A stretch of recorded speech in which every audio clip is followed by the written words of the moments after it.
जय श्री राम जी भक्तों, आज हम आपको सुनाएंगे श्री रामचरितमानस जी की सुंदर कांड का 14वां दोहा है ये।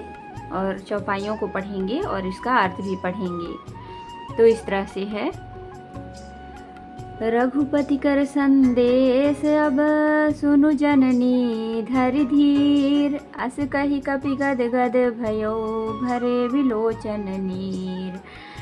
कहु राम वियोग तब सीता, मोह कहूँ सकल भये विपरीता।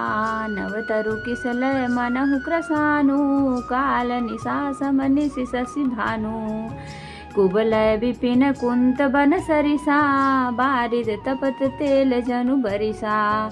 जे हित रहे करत ते पीरा, उरग श्वास सम त्रिविध समीरा। कहे हूँ ते कछु दुख घटी होई, काहि कहूँ यह जानन कोई। तत्व प्रेम कर मम अरु तोरा, जानत प्रिया एक मन मोरा।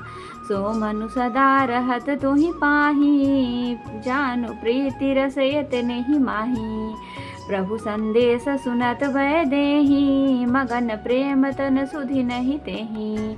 कह कपि हृदय धीर धरु माता, सुमिर राम सेवक सुख दाता।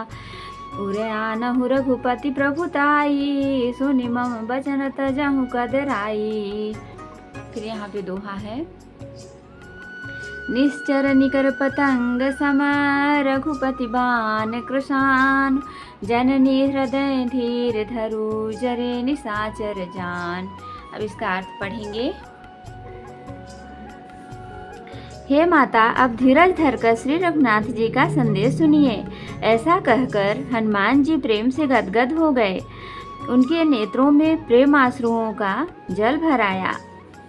हनुमान जी बोले, रामचंद्र जी ने कहा है कि हे सीते, तुम्हारे वियोग में मेरे लिए सभी पदार्थ प्रतिकूल हो गए हैं। वृक्षों के नीचे नए नए कोमल पत्ते मानो अग्नि के समान, रात्रि काली रात्रि के समान, चंद्रमा सूर्य के समान, और कमलों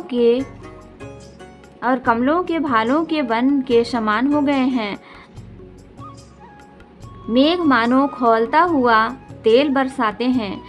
जो हित करने वाले थे वे ही अब पीड़ा देने लगे हैं। त्रिविध शीतल मंद सुगंध वायु सांप के श्वास के समान जहरीली और गर्म हो गई है।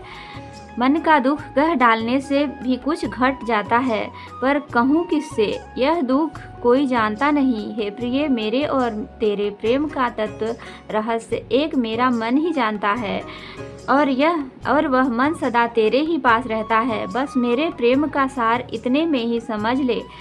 प्रभु का संदेश सुनते ही जानकी जी प्रेम में मग्न हो गईं। उन्हें शरीर की सुध न रही। हनुमान जी ने कहा, हे माता, हृदय में धैर्य धारण करो और सेवकों को सुख देने वाले श्री राम जी का स्मरण करो। श्री रघुनाथ जी की प्रभुता को हृदय में लाओ और मेरे वचन सुनकर कायरता छोड़ दो। राक्षसों के समूह पतंगों के समान और श्री रघुनाथ जी के बाण अग्नि के समान हैं। हे माता, हृदय में धैर्य धारण करो और राक्षसों को जला ही समझो। तो जय श्री राम जी भक्तों, आज के लिए इतना ही। अब हम कल सुनाएंगे आपको।